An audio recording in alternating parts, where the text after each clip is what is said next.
A veces, una sola idea, una simple chispa de ingenio, es suficiente para cambiarlo absolutamente todo. En este análisis vamos a hacer justo eso, seguir el rastro de esas chispas, de esos momentos clave en los que una nueva creación no solo nos dio una herramienta, sino que tiró abajo el mundo que conocíamos para construir otro desde cero.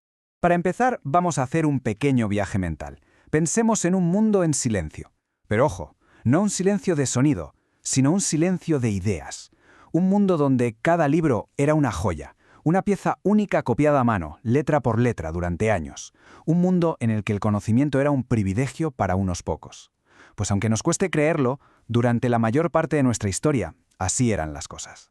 Y entonces, ¡boom!, la explosión. Lo que vemos aquí no es un simple avance, es una auténtica fractura en la historia. Pasamos de un conocimiento que podía costar el sueldo de toda una vida a un saber que viajaba más rápido que cualquier ejército.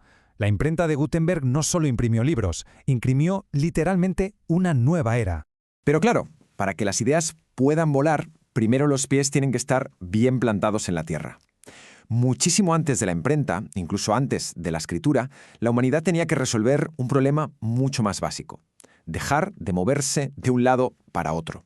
Así que nuestro viaje empieza aquí, en Mesopotamia, con el nacimiento de la estabilidad. Vale, vamos a pararnos aquí porque esto es alucinante. No es solo que estos inventos sean súper antiguos, es que nacieron prácticamente a la vez, como si fueran dos gemelos cósmicos destinados a cambiarlo todo. En el mismo rincón del planeta, casi en el mismo momento, la humanidad inventa cómo dar forma al barro y cómo abrir la tierra, y con eso, sin saberlo, estaba poniendo los cimientos de todo lo que vendría después. El concepto parece de lo más simple, ¿verdad? Un trozo de madera o de metal que rasca el suelo. Pero el impacto que tuvo fue sísmico. No fue un simple arañazo. Fue la clave que permitió que la Tierra, por primera vez, diera muchísima más comida de la que se necesitaba. La producción de alimentos se multiplicó de una forma que hoy nos cuesta imaginar. Y aquí está el quid de la cuestión. Con comida de sobra en la despensa, la sociedad se transforma. Ya no todo el mundo tiene que ser agricultor. Y así nacen los oficios, el comercio, las ciudades. Y, con todo ello, también la escalera social, la brecha entre los que tienen y los que no. Una herramienta para cultivar la tierra acabó sin querer cultivando la estructura de clases que en cierto modo sigue hasta hoy. Si el arado nos dio raíces y nos ancló a la tierra, el siguiente gran salto nos dio alas para la mente. Nos vamos ahora a ese momento en el que la información, por fin, rompió las cadenas que la mantenían encerrada en monasterios y palacios. Y esto demuestra que no somos los primeros en darnos cuenta, ni mucho menos. Ya en el siglo XVI, en plena ebullición del cambio, gente como Francis Bacon ya identificaba la imprenta como una fuerza que no estaba reformando el mundo, sino directamente construyendo uno nuevo. 20 millones. Para que nos hagamos una idea de la magnitud, esto fue un auténtico diluvio de papel y tinta. Más de lo que se había producido en todo el milenio anterior. Cada uno de esos libros era una potencial bomba de relojería intelectual que lo cuestionó todo.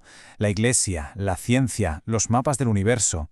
La Reforma, el Renacimiento y la Revolución científica salieron de estas prensas. Con la mente ya en plena ebullición, el siguiente desafío era doble.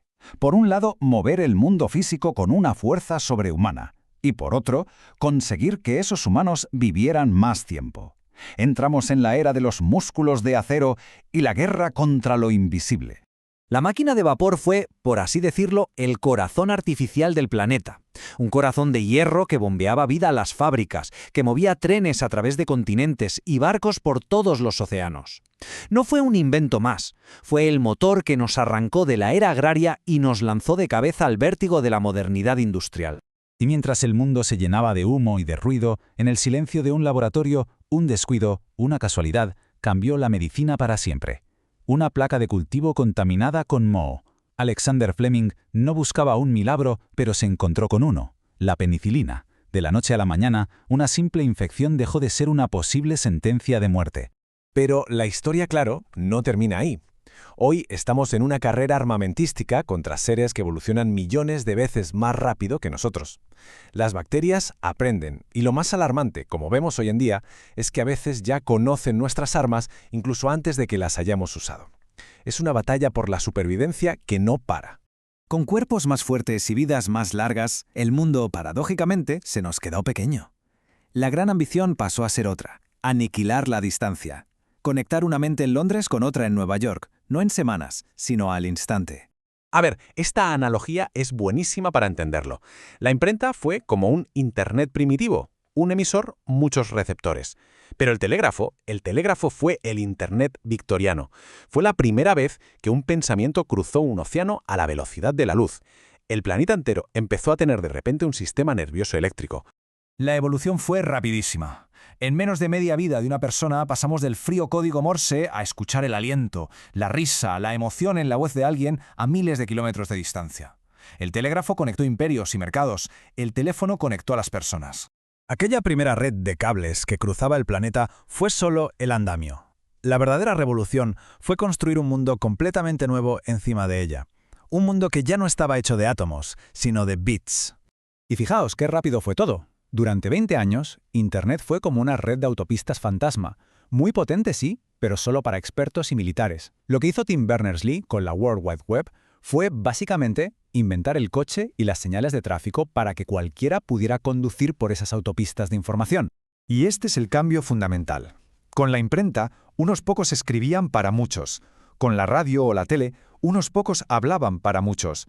Con Internet, por primera vez, la comunicación es de muchos a muchos. Un chaval en su habitación puede crear algo que ven millones de personas. El poder de comunicar se ha pulverizado. Hemos viajado desde el barro de Mesopotamia hasta la nube digital. Y si miramos atrás a todo este recorrido, no vemos solo una lista de objetos. Vemos un patrón, un eco que se repite una y otra vez. Este es el motor oculto del progreso. Es una reacción en cadena, un efecto dominó. Sin el excedente de comida del arado, no hay tiempo libre para inventar. Sin la difusión de ideas de la imprenta, la ciencia moderna se habría quedado estancada. Sin la energía de la máquina de vapor y la electricidad, no hay ordenadores. Cada invento necesita al anterior para poder nacer. Lo que nos deja aquí en el presente con una responsabilidad que es francamente abrumadora. La historia nos enseña que nuestros inventos nos reinventan a nosotros mismos, para bien y para mal. Así que ahora, a las puertas de nuevas revoluciones, la pregunta ya no es qué podemos crear, sino qué debemos crear. ¿Estamos construyendo un futuro más justo o simplemente herramientas más sofisticadas para cometer los mismos errores de siempre? La respuesta se está escribiendo ahora mismo.